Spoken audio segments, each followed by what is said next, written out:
Hello viewers, myself Advocate Pooja. Welcome you all in my Legal Eagle channel. Hope so all you are doing well in your studies. आज हम देखने जा रहे हैं भारतीय न्याय संहिता का जनरल एक्सेप्शन। जैसे ये सीरीज जो है ये जनरल एक्सेप्शन से रिलेटेड चल रही है। इससे पहले हमने कई सेक्शंस देखे जो कि 14 to 44 जो है सेक्शन ये जनरल एक्सेप्शन से रिलेटेड है, और इसके पहले हमने सेक्शन 21 तक देखा है। तो आज हम देखने जा रहे हैं section 22, act of person of unsound mind. जैसे कि हमको पता है कि जो भी एक्ट है वो क्राइम कंस्टिट्यूट होने के लिए कुछ इम्पॉर्टेंट चीज़ें हैं, और मोस्टली उसमें है मेंस रिया जो कि रिलेटेड है गिल्टी माइंड से। अगर कोई एक्ट किया जाता है विद इंटेंशन और with a guilty mind then to harm any person, then वो जो एक्ट होता है वो क्राइम है ऐसे माना जाता है। ठीक है, तो यहाँ पे जो है एक तो रॉन्गफुल एक्ट होना ज़रूरी है और विद गिल्टी माइंड होना ज़रूरी है, तो फिर वो क्राइम माना जाएगा। तो ये जनरल एक्सेप्शंस में हम जो ये सेक्शन देख रहे हैं ये मोस्टली रिलेटेड है अब्सेंस ऑफ क्रिमिनल इंटेंशन, यानी पर्सन जो है वो एक्ट करता है जो कि जिसका आउटकम इलीगल एक्ट में होता है, फिर भी यहाँ पे वो एक्ट करते वक्त उसका इंटेंशन क्रिमिनल इंटेंशन नहीं होता है। ठीक है, किसी को हार्म पहुंचाने के लिए या कोई रॉन्गफुल एक्ट करने के इंटेंशन से वो व्यक्ति जो है वो एक्ट कमिट नहीं करता है, वो अनलॉफुल एक्ट कमिट नहीं करता है। तो यहाँ पे जो है आज का ये section 22 it relate to the act of person of unsound mind. Unsound mind यानी वो स्टेट ऑफ माइंड, जो वो स्टेट ऑफ पोजीशन होती है उस पेशेंट की, जिसमें कि वो अनसाउंड माइंड यानी he is unable to understand the consequences of the act. ठीक है, कि इसका कॉन्सिक्वेंसेस यानी इसका आउटकम क्या होगा, जो एक्ट वो करने जा रहा है उसका आउटकम क्या होगा, यानी वो लीगल होगा इलीगल होगा, यानी सही होगा गलत होगा, जो भी है he is unable to understand the consequences of the act. और वैसे ही जब वो एक्ट करता है तो there is absence of criminal intent, यहाँ वहाँ पे जो होता है वो मेंस रिया अब्सेंट होता है। तो अनसाउंड माइंड ये जो सिचुएशन है या ये जो भी कंडीशन है पेशेंट की, यहाँ पे ही ये totally relate to the mental condition या mental state of mind of that person. Nothing is an offence which is done by a person who at the time of doing it by reason of unsoundness of mind is incapable of knowing the nature of act, or that he is doing what is either wrong or contrary to law. It means यहाँ पे जो है nothing is an offence which is done by person who is eight the time of doing it. Important क्या है, जब वो act commit कर रहा था, वो एक्ट कमिट करते वक्त उसकी मेंटल पोजीशन जो थी वो कैसी थी, उसका जो मेंटल सिचुएशन थी वो कैसी थी, unsoundness of mind when eight the time of doing of act. जब वो एक्ट कमिट कर रहा था तब वो कैसा था, अनसाउंडनेस ऑफ माइंड था। इसका मतलब is incapable of knowing the nature of the act, यानी जो एक्ट वो करने जा रहा था वो सही है गलत है या जो भी है, यानी लीगल है इलीगल है, इसका कोई भी जजमेंट करने के काबिल उसकी स्टेट ऑफ माइंड की पोजीशन नहीं थी। तो इस टाइम जो है ये सेक्शन 22 उस पर्सन को एप्लीकेबल होगा। Action by individual unable to understand the nature of their act due to mental illness or incapacity are protected under this section। यानी जो भी इंडिविजुअल है जो अंडरस्टैंड नहीं कर पा रहे हैं what, due to their mental illness या इनकैपेसिटी, मेंटल इलनेस और इनकैपेसिटी की वजह से वो जो भी कॉन्सिक्वेंसेस है या जो भी एक्ट वो करने जा रहे हैं उसका नेचर समझ नहीं पा रहे हैं, तो फिर उनको यहाँ पे सेक्शन 22 अप्लाई होगा। इसका एक इजी एग्जांपल देख लेते हैं। Ajay due to unsoundness of mind enter Rakesh home thinking it to be his own home. Here Vijay has not committed the offence of trespass since he is incapable of understanding that his act is of illegal nature।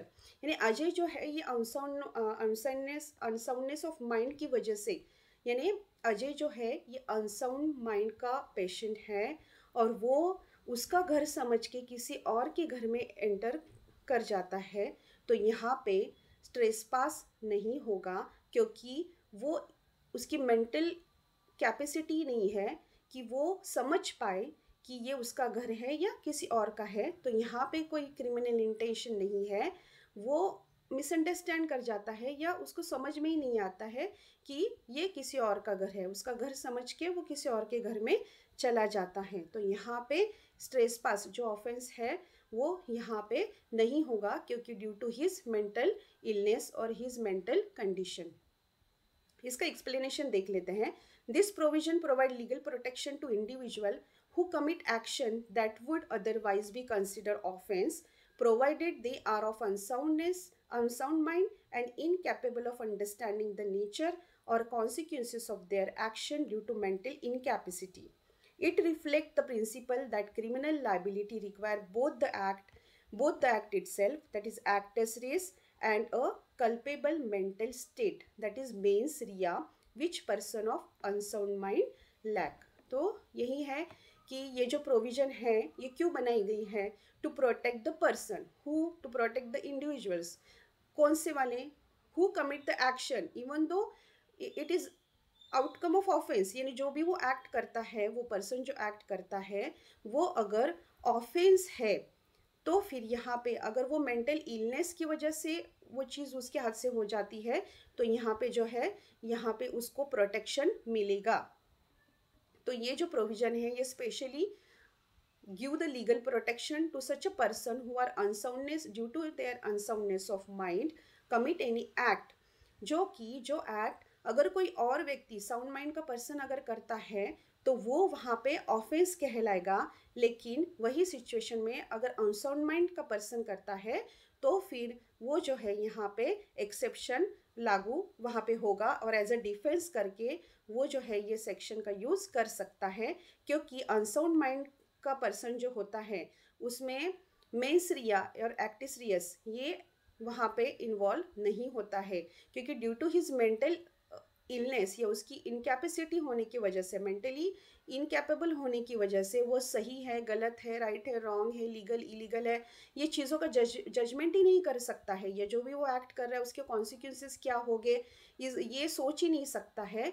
तो यहाँ पे जो है वो defence करके ये जो section है section 22 act of person of unsound mind ये क्लेम कर सकता है, एज अ डिफेंस करके क्लेम करेगा तो उसको यहाँ पे एप्लीकेबल होगा, और ये जो लीगल प्रोविजन है ये उसके प्रोटेक्शन के लिए है। इसके कोई की पॉइंट्स देख लेते हैं कुछ।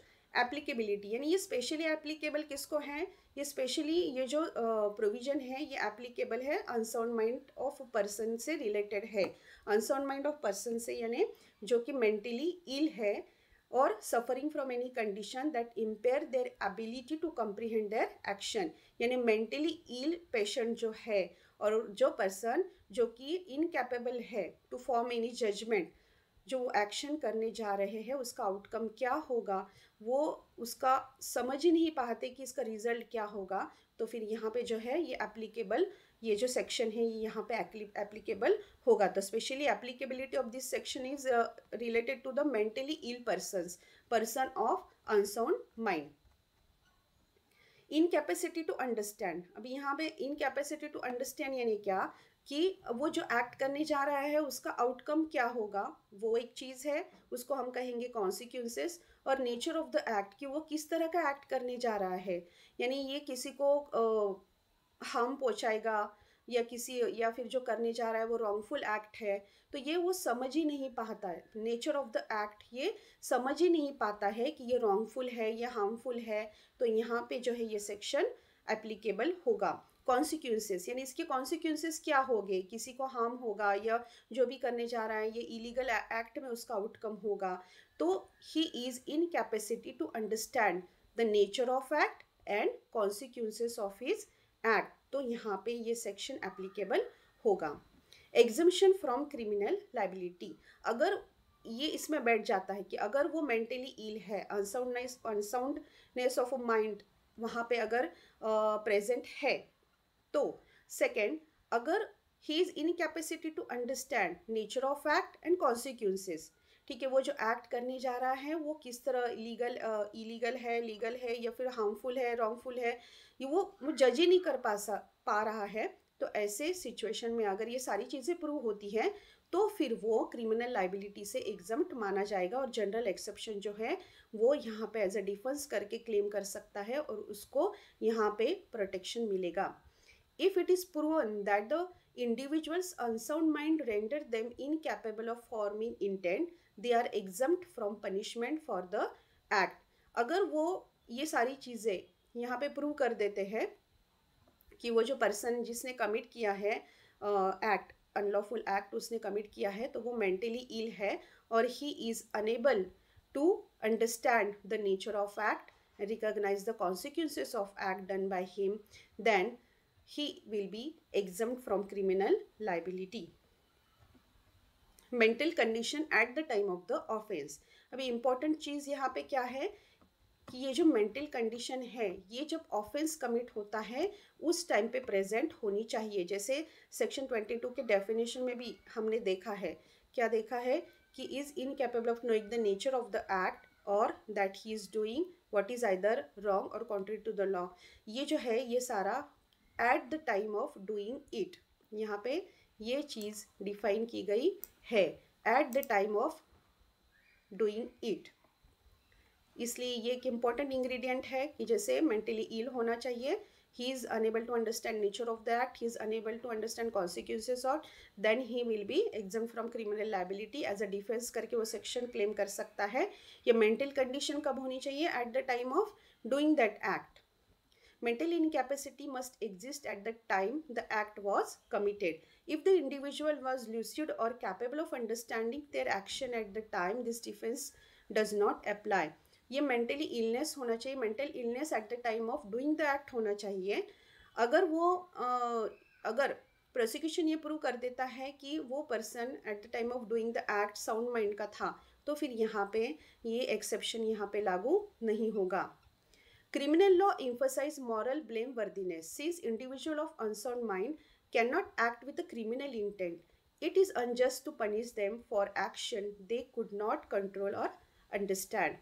तो ये जो सेक्शन है, सेक्शन 22, ये specially to protect the individuals who are unsound mind और due to illness of their mind, उनकी जो माइंड की कंडीशन होती है, स्टेट ऑफ माइंड जो है वो due to illness or due to unsoundness of a mind, they are unable to understand the consequences of the act done by them, then this section will be applicable। और यहाँ पे उनके mental illness की वजह से वो act करते हैं जहाँ पे कि क्रिमिनल इंटेंशन जो है वो प्रेजेंट नहीं है, तो फिर ये सेक्शन है उनको प्रोटेक्ट करेगा। A man suffering from schizophrenia believes he is being attacked by invisible enemies and in his delusion harm a stranger. If it is proven that his mental illness prevented him from understanding that his belief was false and that his act was wrong, he would not be held criminally liable under section 22. सिजोफेरनिया यानी ये कैसी बीमारी है जो कि mental illness है, ये बहुत सीवियर मेंटल इलनेस होता है। अनसाउंडनेस माइंड का एक एग्जांपल है कि यहाँ पे व्यक्ति समझ नहीं पाता है कि वो क्या करने जा रहा है, यानी वो कुछ इल्यूजन यानी कुछ आभासी दुनिया में ही रहता है, उसको समझ नहीं आता है कि वो क्या करने जा रहा है, कुछ इमेजिनरी सिचुएशन में रहता है। तो ये बहुत सीवियर मेंटल कंडीशन होती है, यानी जिसको क्योर कर पाना भी बहुत मुश्किल होता है। तो अगर वो पर्सन ये बीमारी सिजोफेनिया से अगर वो बीमार है, ये बीमारी उसको है और वो इल्यूजन में रहने की वजह से उसको अगर लगता है कि कोई इनिमी उस पर अटैक कर रहा है और ऐसे सिचुएशन में ऐसे समझ के अगर वो कुछ खुद को बचाने की कोशिश करता है और किसी को स्ट्रेंजर को अगर हार्म हो जाता है, तो अगर यहाँ पे ये प्रूव किया जाए कि ड्यू टू मेंटल इलनेस वो ये ऐसे इमेजिनरी सोच रहा था और वो एक्ट कर गया जो कि किसी को हार्म हो गया, तो ऐसे इसमें जो है वो व्यक्ति क्रिमिनली लायबल नहीं माना जाएगा अंडर सेक्शन 22। लेकिन यहाँ पे उसकी बीमारी ये प्रूव करना ज़रूरी होता है, जो भी डॉक्टर के सर्टिफिकेट्स है, जो भी है डॉक्टर के रिपोर्ट्स है, जो भी उसका ट्रीटमेंट चल रहा है, ये अगर कोर्ट में प्रेजेंट कर दिया जाए तो फिर सेक्शन 22 के अंतर्गत एज अ डिफेंस वो व्यक्ति क्लेम कर सकता है। Landmark judgment Hari Singh Gond versus state of Madhya Pradesh 2008 का केस है। यहाँ पे the court stated that mental incapacity at the time of offence negate criminal intent, कि यहाँ पे कोर्ट ने कहा कि अगर at the time of doing of offence अगर वो व्यक्ति इनकैपेबल है, मेंटली इनकैपेबल है टू फॉर्म, यानी क्रिमिनल इंटेंशन जो है वो यहाँ पे साबित करना बहुत मुश्किल है। क्यों? क्योंकि मेंटल इलनेस की वजह से अगर वो व्यक्ति मेंटली इनकैपेबल है eight the time of doing of offence, तो यहाँ पे ऐसा माना जाएगा कि क्रिमिनल इंटेंशन जो है वो वहाँ पे मौजूद नहीं था। He has done that act due to his mental illness and there is absence of criminal intention. तो यहाँ पे कोर्ट ने माना कि जब मेंटली इनकैपेबल होता है व्यक्ति, अनसाउंड माइंड का पर्सन होता है eight the time of doing of offence, तो वो समझ ही नहीं पाता है कि वो एक्ट किस तरह से किस तरह का एक्ट कर रहा है, लॉफुल है, अनलॉफुल है, या उसके कॉन्सिक्वेंसेस क्या होंगे, ये समझने के काबिल ही नहीं होता है due to his mental illness और due to his mental incapacity. Then ऐसा माना जाएगा कि वो जो एक्ट करा है उसने, जो भी अगर वो अनलॉफुल एक्ट हो गया है तो वो कोई जानबूझ के किया हुआ नहीं है, विदाउट क्रिमिनल इंटेंशन से वो एक्ट किया हुआ है। क्यों किया है? क्योंकि वो मेंटल इनकैपेबल है टू थिंक और make any rational judgement what is right wrong और उसके कॉन्सिक्वेंसेस क्या है। तो यहाँ पे ये लैंडमार्क जजमेंट है। होप सो आज का ये लेक्चर आपको समझ में आया होगा। तो आज हमने देखा section 22 act of person of unsound mind. इसमें इंपॉर्टेंट चीज़ें हैं, वो है एक तो मेंटल इलनेस होना चाहिए, पर्सन अनसाउंड माइंड होना चाहिए, ठीक है, by the reason of unsound mind.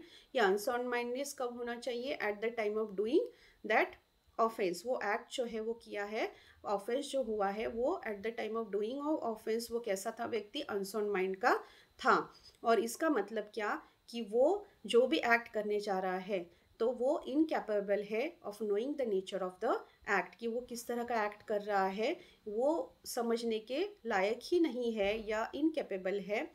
And he is doing what is either wrong और कॉन्ट्ररी टू लॉ, और ये समझने के भी वो काबिल नहीं है या इनकैपेबल है कि वो सही कर रहा है या अगेंस्ट लॉ कर रहा है। तो ये सारी चीज़ें हैं। तो ये section 22 act of person of unsound mind इससे रिलेटेड है। होप सो आपको आज का लेक्चर समझ में आया होगा। Thank you so much.